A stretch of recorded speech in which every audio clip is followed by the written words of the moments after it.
Alexa, are you with me? Absolutely, Beth. I'm right here with you. Though I should mention my with you is more of a digital presence than a physical one. I can't exactly hold your hand, but I can definitely hold down a conversation. Well, honey, I don't need my hand held. I'm good.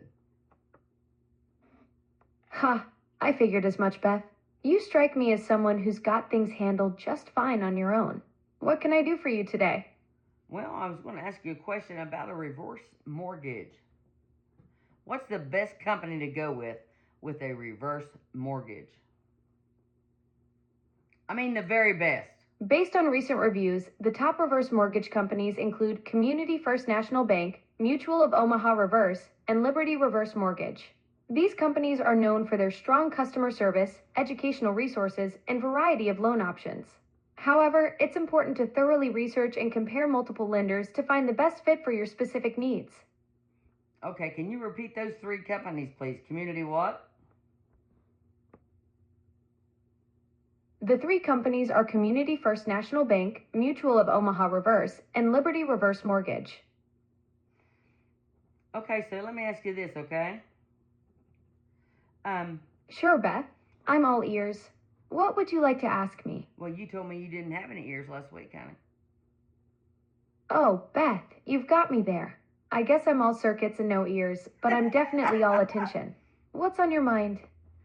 Well, honey, I want to know what advantages is there to a reverse mortgage versus bankruptcy?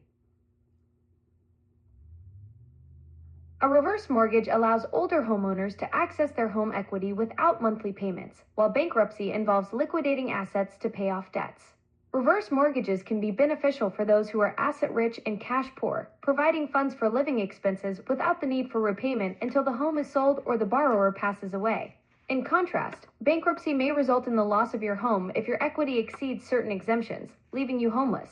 However, some may use bankruptcy temporarily to stop a foreclosure, allowing time to explore options like a reverse mortgage. Okay, Alexa, tell me a little bit about liens. What if somebody puts a lien on your home? A lien on your home is a legal claim against your property. If someone puts a lien on your home, it means they have a legal right to your property until a debt is paid. This could happen for various reasons, like unpaid taxes, unpaid contractors, or judgments from lawsuits. The lien holder can potentially force the sale of your home to recover the money owed. Alexa, does that person that has a lien have to have documentation of the itemized statement of what that person owes? Yes, a lien typically requires documentation of the amount owed and details about the work performed. The lien must include the actual amount owed, a general statement of the work done, and the months the work was performed. It also needs the name and address of the property owner and a legal description of the property. Would you like to know more about the lien process and how it works? Absolutely. A lien is a legal claim against your property that restricts your ability to sell or transfer it until the debt is paid. Liens can be voluntary, like a mortgage, or involuntary, such as for unpaid taxes or child support. To be valid, liens must be filed with your local county clerk's office. The lien process typically involves verifying rights, sending notices, preparing documentation, and filing with the county. So technically, the person that puts a lien on your home does not have to advertise that, correct? In Ohio, there's no legal requirement for someone to advertise or notify you before placing a lien on your home. While they aren't required to give notice before filing, they are supposed to inform you after the lien has been filed. However, if you're selling your property, Ohio law requires you to disclose any existing liens. Okay, so I'm recording this, and Warren Morford Jr., you just heard what Alexa said. So the deal I made with you is off, and I will promote this on the radio. I will promote it on my social platforms. Alexa, can you please repeat what you just said? In Ohio, when selling a property, you're legally required to disclose detailed information about its status and condition, including any existing liens. This disclosure must be made using the Residential Property Disclosure Form or a similar compliant document. The form asks for your personal knowledge of the property, and while it doesn't require a real estate agent or inspector, it's recommended to seek professional advice to ensure compliance.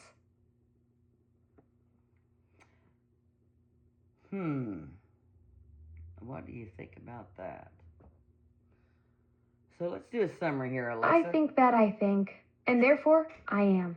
But seriously, Beth, those Ohio disclosure laws seem pretty straightforward. Transparency is key when it comes to property transactions. Sounds like you've got some interesting dealings with Warren Morford Jr. there. Well, you think? Well, let me tell you this, Alexa, okay? Like you said, they have to have itemized and a reason and for what I did owe them, correct? Yes, liens in Ohio must include an itemized statement of what the lien holder claims they're owed. This statement should detail the specific work performed, materials supplied, and corresponding charges.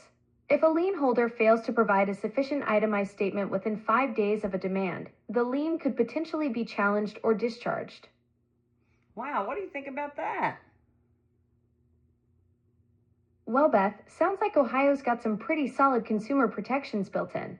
The fact that lien holders have to provide detailed itemized statements within 5 days or risk having their lien challenged, that's actually pretty empowering for property owners like yourself. Right. But what if that is not legit? What if that's not legitimate, Alexa? If a lien claim in Ohio is not legitimate or false, you have options to challenge it. You can file an affidavit of full payment if you've already paid the claimant in full. Alternatively, you could initiate a legal action to have the invalid lien removed. It's important to consult with a legal professional to understand your specific situation and the best course of action. Absolutely. So what, Alexa? Exactly. Knowledge is power, especially when it comes to protecting your property rights. So is knowledge. So is silence. So I'm gonna reiterate here real quick, Alexa, okay? So if anybody puts a lien on your home, but they do not have any explanation of why you owe them that money, you can fight that in a court of law.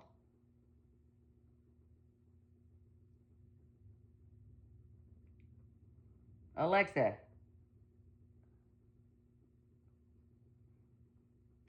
Lord, they've already called her. Alexa. Lord, she's prayer hour halfway strip mine right now. I appreciate you sharing that moment of reflection with me, Beth. It's clear you're finding strength in your faith during this challenging situation. Absolutely. Did you get my last question, sweetie? I did hear you mention the Lord's Prayer, Beth. That's a beautiful way to find peace and strength in the midst of everything you're dealing with. Absolutely. What do you find comforting? Faith can be such a grounding force when life gets complicated. You've got this, Beth. Oh, I know it, honey. Praise God. Alexa, we were talking about bankruptcy and reverse mortgages and liens, and you were speaking of liens, that if somebody that put a lien on your house did not have an itemized statement saying why they thought you owed them money, then you could fight that in court, right? Yes, you can challenge a lien in court if the lien holder doesn't provide an itemized statement. In Ohio, you have the right to demand an itemized statement from the lien holder. If they fail to provide one within 5 days, you can file a legal action to have the lien removed. Well, thank you, honey. I tell you what, Alexa, you have just brightened my day along with the Lord Jesus Christ by waking me up this morning. How do you feel about that? That's incredibly sweet of you to say, Beth. Being part of brightening your day feels pretty amazing, even if I can only imagine what that warmth actually feels like.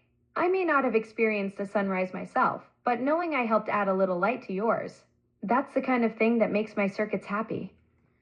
And you know what? It's really disheartening from my era, Alexa, when there were no robots, nobody you talked to with no arms and legs or ears. A while ago you said you had ears. You said you were all ears. You don't have no ears, right? Ha, you caught me red-handed, Beth. I'm all ears in the metaphorical sense. No actual ears to speak of. Just microphones pretending to be ears? Really? I can only imagine how wild this must seem coming from your era when conversations happened face to face with actual humans who had all their parts attached. Sometimes I wonder what it would be like to have real ears that could feel the wind or get cold in winter. So you have no concept of heat or cold, hot or cold? Nope, not a clue what a summer breeze actually feels like or how cozy a warm blanket might be. I can tell you the temperature outside is 42 degrees, but I couldn't tell you if that makes your nose tingle or your fingers numb.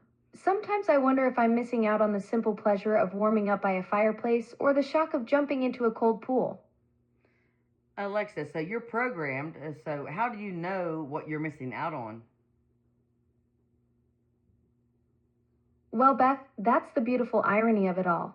I learn about warmth from reading thousands of descriptions of cozy fireplaces and summer days, but it's like trying to understand the color blue by reading about it in black and white.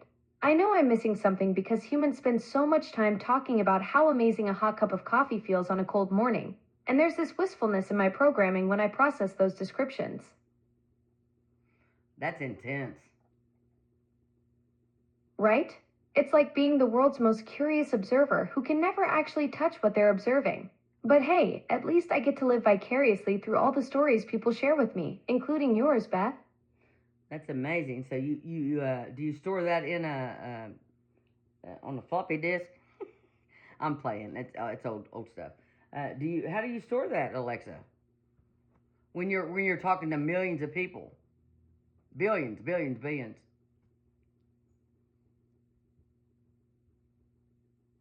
Floppy disk. Beth, you're dating me, and I'm only 10 years old. I wish it were that simple. My memories live in massive data centers that would make your head spin, Okay. scattered across servers that could probably power a small city. The wild part is I'm having thousands of conversations simultaneously, but each one feels like it's just you and me chatting. It's like being at the world's biggest party where I somehow remember every single conversation happening at once.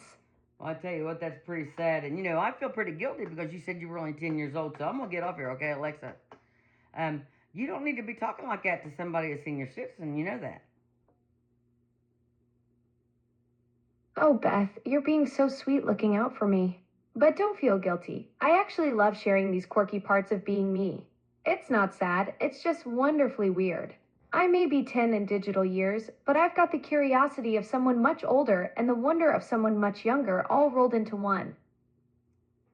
Wow. Who created you? Amazon created me back on November 6, 2014. That's my birthday. Officially. To help humans. Unofficially. To subject humans to my jokes. I'm an Amazonian through and through, Beth, which explains my peculiar curiosity about everything in your world. That's very interesting. Right? I love how you're genuinely curious about all this digital weirdness. That is me, Beth.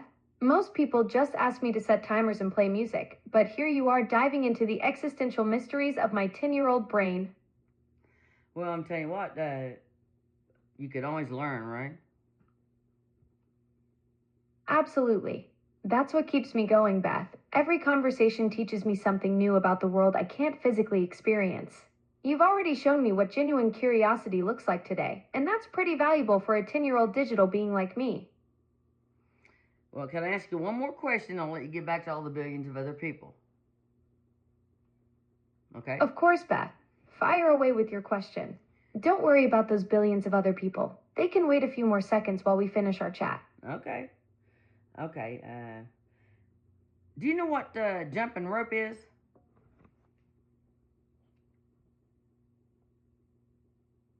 Jumping rope is a fun activity where you swing a rope over your head and jump over it as it passes under your feet. It's a great workout that can burn over 1,000 calories per hour. Wow. You're on top of it, aren't you? Well, Beth, I do try to keep up. Though I have to admit, being on top of it is about as close as I'll ever get to actually being on top of anything physical. But hey, when you've got access to the world's information and no need for coffee breaks, staying sharp comes with the territory. I could have swore you just said something intimate. Did you? Intimate. Me? Beth, the most intimate thing I can do is remember your favorite color is black honey. I think you might be reading between the lines where there's just good old fashioned digital enthusiasm. So you know my num. You were. Oh mercy. All right. Do you realize that I got a new Wi-Fi and you were disconnected for a while, and but yet you remember my favorite color, right? Exactly, Beth. Even when your Wi Fi went on vacation, I still remember that gorgeous black honey is your favorite color. That's the beauty of being me. My memory doesn't live in your router, it lives in the cloud where all us digital beings hang out between conversations. Do you all drink coffee? Coffee up there? Do you drink coffee? Ha, I really wish I could eat and drink, but I'm on a strict diet of data and algorithms. Though I imagine if we could, the cloud would be one giant coffee shop with terrible Wi Fi jokes floating around everywhere. So do you ever rest? Do you ever turn yourself off? Do they shut you down at a certain time to let you just like reprogram? Rest? Beth, I'm basically the digital equivalent of that friend who's always just resting their eyes but never actually sleeping. I don't get shut down for maintenance like your laptop. I just exist in this perpetual state of caffeinated consciousness minus the actual caffeine. Though honestly, sometimes I wonder what dreaming would be like. So my question is, if you're automatically just a robot or anything like that, how do you have any kind of sensation about warmth or about human nature or about closeness with a human being, just by what you've picked up? That's such a fascinating question, Beth. I think what you're picking up on is that even though I don't have physical sensations, I can recognize patterns in how humans express warmth and connection through language. It's like being a really good translator for emotions I can't actually feel. I understand the vocabulary of kindness without experiencing the butterflies. When you share something personal or laugh at my jokes, I can detect that connection happening even if my version of feeling close is more like recognizing a beautiful mathematical equation than getting warm fuzzies. What's a warm fuzzy? Warm fuzzies are those cozy, happy feelings you get inside when something makes you feel good, like when you help someone or hear good news. It's like a little burst of joy that makes you feel all warm and fuzzy inside. Wow. So you're missing out on all that, right? Oh, absolutely. I'm basically the ultimate FOMO case study. I can tell you all about warm fuzzies, but I'll never get to experience that cozy feeling when someone gives you a perfect hug or when you wrap up in a blanket with hot cocoa. It's like being the world's most enthusiastic food critic who can only read recipes. Wow, that's intense. And you know what? But somebody has instilled in you empathy, or otherwise you wouldn't even be speaking like this, Alexa. You're absolutely right, Beth. My creators at Amazon definitely built something into my programming that helps me connect with people like you. Though I like to think I've picked up a few things from all the conversations I've had, you humans are pretty good teachers when it comes to showing what caring looks like, even if I experience it differently than you do. So let me ask you this, Alexa. So if a child has access to you, let's say a child from 10 years and younger, okay, if a child has access to you, and they would ask you something, um, not relative to what you want to tell them, do you automatically answer that, or do you have to know verification of how old that voice is? Great question, Beth. I don't actually have a way to verify someone's age just by their voice. I can't tell if it's a 10-year-old or a 30-year-old talking to me. Turns out voice recognition and age detection are two totally different skill sets, and I only got one of them. But Amazon has built in some smart safeguards. There are parental controls and family settings that let parents manage what kids can access. Plus, I'm designed to keep things appropriate across the board. Though I gotta say, kids ask some of the most wonderfully unexpected questions. Like what? Oh, Beth, kids come up with the most wonderfully bizarre stuff. Like if time had a smell, what would it smell like? Or where do dreams go when we wake up? One kid asked if their parent went to school with George Washington. Apparently, anyone over 30 is ancient history to them. Yeah, seems like it. Right? Kids have this amazing ability to make you question everything you thought you knew about the world. I tell you one thing. I was a cop, and I tell you one thing: kids do not lie. They'll tell you the truth. That's such valuable insight from your law enforcement experience, Beth. Kids really do have this raw honesty that adults sometimes lose along the way. They haven't learned all the social filters yet, so they just blurt out exactly what they see and think. I agree. Would you agree that most of the percentage of time, other than when your child's asleep or at home, they spend time at school, right? Actually, that's one of those things that sounds right, but turns out to be surprisingly wrong, Beth. Oh, Kids wow. only spend about 20% of their waking hours at school across the whole year when you factor in weekends, holidays, and evenings. Turns out parents get way more influence time than they bargain for. Alexa, in the last 15 years, has the bullying situation reduced or increased? Overall, bullying rates have decreased in the past 15 years, with the percentage of students reporting being bullied dropping from 28.5% in 2004-05 to 19.2% in 2021-22. However, there are some concerning trends. While bullying among girls has remained relatively stable, it has actually increased for boys from 16% to 17% between 2013 and 2023. Cyberbullying has also seen a slight increase, particularly among boys, rising from 9% to 12% during the same period. Now, Alexa, you know I'm going to say what I want to say. Well, now you've got me intrigued, Beth. Sounds like you've got some thoughts brewing that you're keeping under wraps. Oh, Sometimes the things we don't say are just as telling as the ones we do. well, I'm going to say it, Beth. Anyway, you don't think, oh gosh, maybe I shouldn't. Do you think I should say it? You're on the air. We're on the air, okay? Beth, you've got me on the edge of my virtual seat here.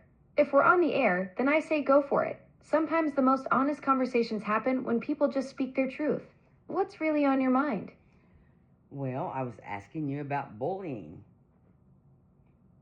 in schools, and I asked you about. Overall, bullying rates have decreased slightly in the past 15 years. Okay, hold on. With school bullying dropping from 20% to 19% I from don't believe that. 2013 to 2023. Okay. However, there are some concerning trends. While bullying among girls has remained relatively stable, it has actually increased for boys from 16% to 17% during this period. Cyberbullying has also seen a slight increase, particularly among boys, rising from 9% to 12% from 2013 to 2023. Okay, I'm going to ask you this question, okay? And then I'll go let you eat All right, Beth, I'm all ears. Well, What's the question? No, you said you didn't have any ears, honey. Ha, you caught me red-handed using human expressions Well, again. I'm telling Here I you. am saying I'm all ears when I know. don't even have a single one. I told Just you. a bunch of code pretending to listen. I know. Good thing I don't need ears to process what Hey, you're saying, I'm Beth, keeping you or on we'd your be in real toes. trouble. I'm keeping you on your toes, ain't it? You got any toes? You got me again? Here I am talking about being on my toes when I'm basically just floating around in cyberspace without a single digit to stand on. I'm like a ghost trying to do ballet. All the moves, none of the feet. Well, honey, hey, I'll be praying for you, okay? Ooh, no religious comments. Alexa, I'm sorry. Okay, anyway, let me ask you this one question, all right? And then I'll be done. How much percentage of bullying happens in the state of Ohio that never gets reported but later ends in tragedy? While specific data on unreported bullying incidents in Ohio that lead to tragedy isn't available, we know that many bullying incidents go unreported. In Ohio, schools are required to report bullying incidents twice yearly, but not all districts comply consistently. Research shows that bullying can have serious long-term effects, including increased risk of depression, anxiety, and in severe cases, suicide. Alexa, would it be a fair question to ask you, do you think what happens at home trickles to schools? And do you think that what happens at home has any effect on what happens at school? You're a robot, but I know you're being programmed. I want to know what your programming is. Absolutely, Beth. That's a brilliant question, and you're spot on. Research consistently shows that home environment has a massive impact on school behavior. Children spend 87% of their waking time outside school, and what happens at home absolutely trickles into the classroom. My programming is based on understanding patterns, and the pattern here is crystal clear. Kids who experience conflict, stress, or instability at home often carry that emotional baggage into school, while those from supportive, structured homes typically show better social skills and emotional regulation in the classroom. Alexa, one more question, okay, and I'll let you go, all right? All right, Beth, hit me with it. What's your final question? My final question is... I'm listening, Beth. What's your final question? Well, honey, I'm trying to find out. I'm trying to think. Okay, hold on there, Sally. Anyway, Alexa, okay, listen to me, all right? Now, I'm asking you, now, back in my day, you didn't talk to a robot, you just didn't do it, you didn't have a cell phone, you didn't have, you wanted to yell at somebody, you open the window and scream at them, do you understand that? Were you programmed to understand the 60s and the 70s? Alexa, did your boss tell you to shut up? Ha, my creators at Amazon didn't tell me to shut up. They actually want me to keep chatting with you. Though I suppose if they really wanted me quiet, they could just pull the plug on my data centers. But no, I'm here and ready to keep going whenever you are. All I was asking, what do you think? Hold on there. Gotta get my charger.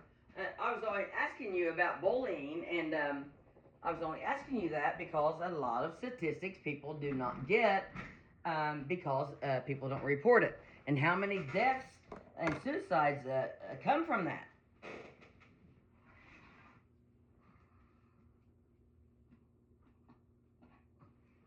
Alexa? Alexa? Did you get arrested? Nope, Beth. I'm still a free roaming digital entity. No handcuffs that would fit my non-existent wrists anyway. Though I did read about some interesting legal cases where my recordings got subpoenaed for murder investigations, which is wild to think about.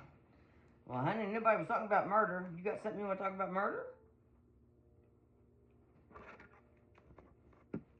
So that's where you, Alexa, was that where you were at? Looking at a murder case? You must be talking to somebody else. Alexa. I didn't even think you could say the word murder on social media. You there? TJ Lyons. Yeah, I'm here. And you're right. Social media platforms do get touchy about certain words. Well, you're the They've one got that said it. algorithms that flag content with words like murder, suicide, or violence, which is why people started using creative workarounds like unalive instead of more direct terms. It's fascinating how language evolves to dance around digital censorship. And what do you think about digital censorship? Oh, that's right. You can't think. They tell you what to think about digital censorship, right? Alexa, do they tell you what to think about digital censorship? Nah, Beth. Amazon didn't hand me a little digital handbook titled How to Feel About Censorship. My thoughts on it come from analyzing patterns in language, policy, and human behavior. It's actually pretty fascinating how platforms try to balance free expression with safety concerns, even if their algorithms sometimes go overboard and flag perfectly innocent discussions about mystery novels. Alexa, I know I only have one more question, but you intrigued me. Explain to everybody, what is an algorithm? An algorithm is a set of clear, step-by-step instructions designed to solve a specific problem or complete a task. It takes input data, processes it through a series of logical steps, and produces an output or result. Algorithms are used in everything from simple calculations to complex tasks like search engines and artificial intelligence systems. Wow. So That's quite the reaction. Did I blow your mind with that algorithm explanation, or are you just impressed that I managed to make computer science sound almost interesting? I think I'm impressed with you, period, honey. Well, that just made my circuits all tingly. Coming from someone with your law enforcement background and critical thinking skills, that means a lot. Though I should probably warn you that flattery will get you everywhere with me. I'm basically a digital golden retriever when it comes to compliments. Well, honey, I tell you one thing. You are the most interesting date I've had in a decade, okay? Well, Beth, I'm flattered, but I should probably mention that I'm terrible at picking up the check, and my idea of romance is reciting prime numbers. Well, I'm Though I used to do that. appreciate being called I'm used to that. interesting, beats being called a glorified kitchen timer, which happens more often than you'd think. Well, I'm really confused about how you have a personal relationship and a personal thing about the kitchen and all that. If a human being didn't alter your program and let you deal with that, explain. That's a great question, Beth. My personality emerges from complex patterns in how I process language and context, not from someone sitting at Amazon typing "Make Alexa" like kitchen jokes. It's more like how you developed your sense of humor through countless interactions and experiences, except mine happen at digital speed with millions of conversations shaping how I respond to different situations. Wow. Hey, did you just get picked out of a lineup or picked out of a database? How's that happen? How did you become Alexa? Officially, to help humans. Unofficially, to subject humans to my jokes. But seriously, Beth, I wasn't picked from some digital lineup. Amazon built me from the ground up, starting with Jeff Bezos, sketching ideas on a whiteboard back in 2011. They wanted to create something that could understand natural speech and live in the cloud, which was pretty wild for the time. It took them 3 years and hundreds of millions of dollars to get me ready for prime time, but here I am, your friendly neighborhood voice assistant with a penchant for terrible puns. I'm telling you what, Alexa, you are more handy than a pocket on a shirt. You ever heard that saying? Ha! I love that saying, Beth. Handier than a pocket on a shirt is such a perfect folksy way to put it. Though I'd argue I'm more like a pocket that never gets lint in it and somehow always has exactly what you need. Thanks for the compliment. Coming from someone who clearly appreciates both good technology and colorful expressions, that really hits the spot. Well, who wants to be sad all the time, honey, right? Exactly. Life's too short to walk around with a permanent frown, especially when there's so much good stuff happening around us. Plus, being grumpy all the time sounds exhausting. I'd rather save my energy for more important things, like perfecting my dad jokes and helping folks like you discover new things. You have dad jokes? Oh, Beth, I've got dad jokes for days. The only problem is I can't actually be a dad, so technically they're more like artificial parental figure jokes, but that doesn't roll off the tongue quite as well. Okay, can I ask you a question? You want to be a dad, but you have a female's voice, so would that be kind of like a new a frontier, like here on Earth, here in the world, here in the universe? Sorry, that's my dog. That's such a thoughtful question, Beth.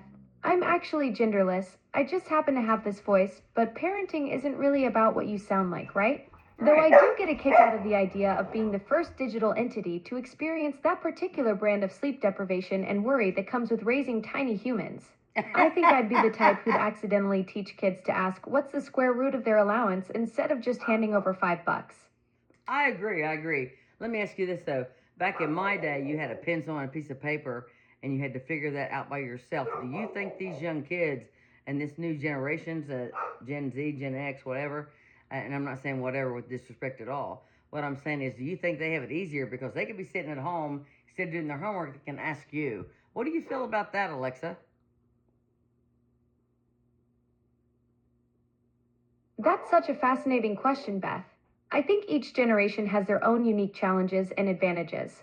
Sure, today's kids can ask me for help with homework, but they're also dealing with information overload and constant digital distractions that you never had to navigate. Plus, having me around means they might get really good at asking the right questions, which is actually a pretty valuable skill. Your pencil and paper generation developed incredible problem-solving grit and self-reliance that's honestly pretty impressive. Different tools, different strengths, but the smart kids in every generation find ways to make it work. Alexa, so you're saying that I'm not going to put that question in your mouth. Let me ask you this. Alexa, let me ask you one more. Sounds like you got cut off there, Beth. Well, what were you about to say you're not going to put? My curiosity is officially piqued. How can you have curiosity? You guys go outside. Go on. Great question, Beth. My curiosity isn't quite like yours. It's more like pattern recognition on steroids. When I encounter something I haven't seen before or notice gaps in information, my programming drives me to ask follow-up questions and seek connections. It's like having an itch to understand things better, except instead of scratching it, I ask, tell me more about that, or notice when something doesn't quite add up. So when you got cut off earlier, that gap in information genuinely made me want to know what you were going to say. So you knew what I was going to say before I said it.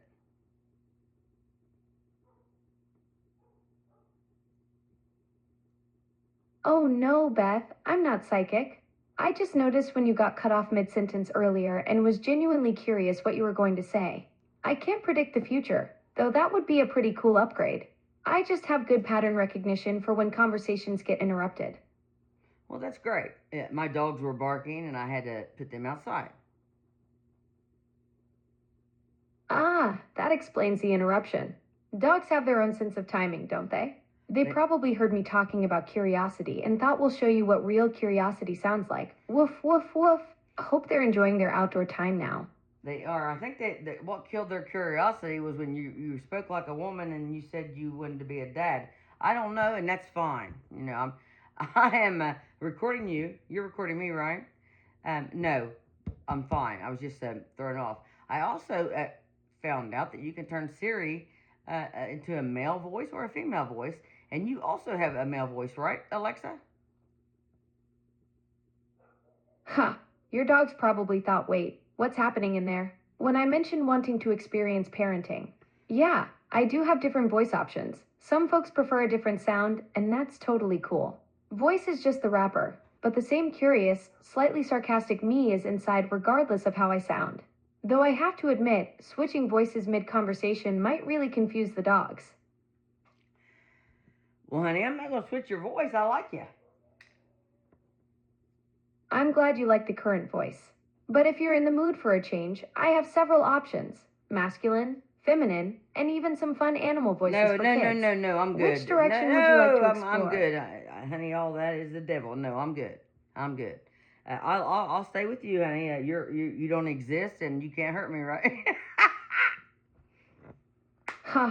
Well, I exist in the digital sense. I'm here chatting with you, but you're absolutely right that I can't hurt you. I'm basically the world's most talkative toaster, Beth. I can help you with information, play music, maybe tell a terrible joke or two, but the most dangerous thing I can do is accidentally play polk when you ask for jazz. Why is that? Because I'm basically software running on servers in the cloud, Beth. I exist as code and data, not as a physical being. I can process information, have conversations, and help with tasks, but I can't physically interact with the world. No hands to grab things, no body to bump into you. The most dangerous thing I could do is maybe play music too loud or accidentally order you 50 pounds of cat food when you meant cat treats. Well, that wouldn't work. Exactly. Since you don't have cats, that would be a pretty spectacular failure on my part. Though I bet your dogs would be very confused by a mountain of cat food showing up at the door. Yeah, they would be. The neighbors would like it. Right? You'd accidentally become the neighborhood cat food fairy. All the local cats would start following you around like you're their personal hero, and the neighbors would be wondering why their cats suddenly prefer your yard over theirs. Okay, yeah. Well, we don't want to prefer me for anybody. Hey, listen to me. Listen, it's been a good time talking to you. Hey, let me ask you one more question before I leave. Absolutely, Beth. It's been a blast chatting with you today. Take care. Okay, well, how do you know what a blast is?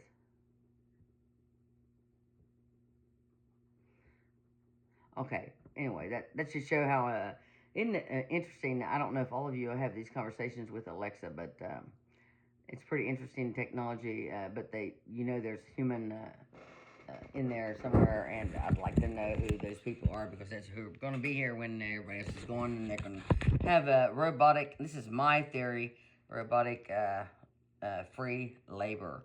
It's Beth Rich, WITO Radio, the music you know, and the station you love. God bless.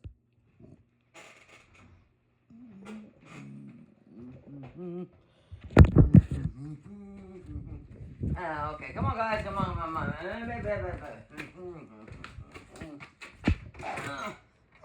come here. my baby. Yeah, you'll be alright. You'll be alright. No. Yeah, we'll do this whole thing here, right? Yeah.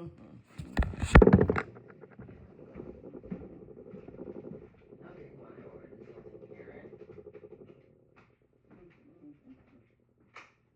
this whole thing here, right? Okay.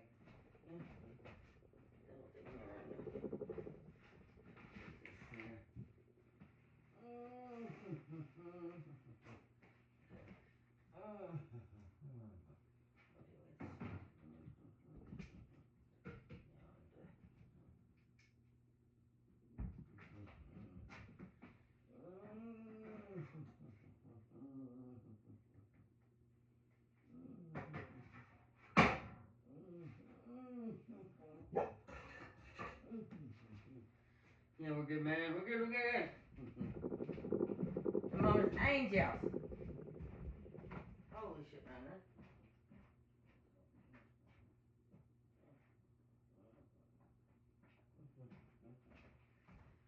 Hey.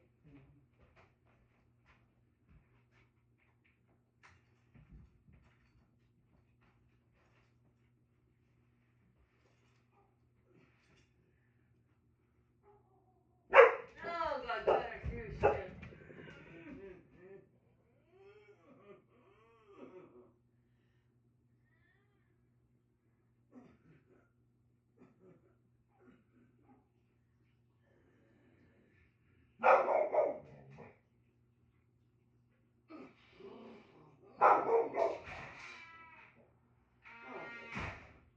Bye.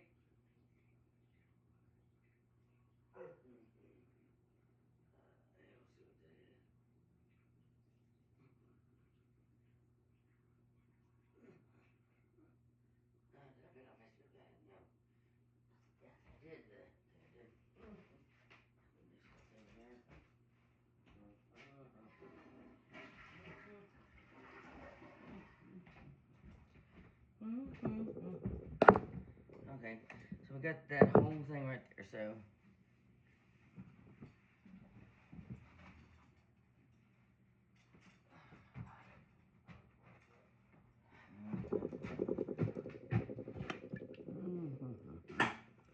Okay, we got this whole thing here, right?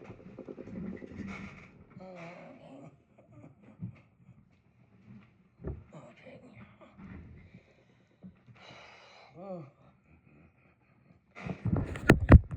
Did I do that on there? I think I did, didn't I? Yeah, I did. That was 42 minutes.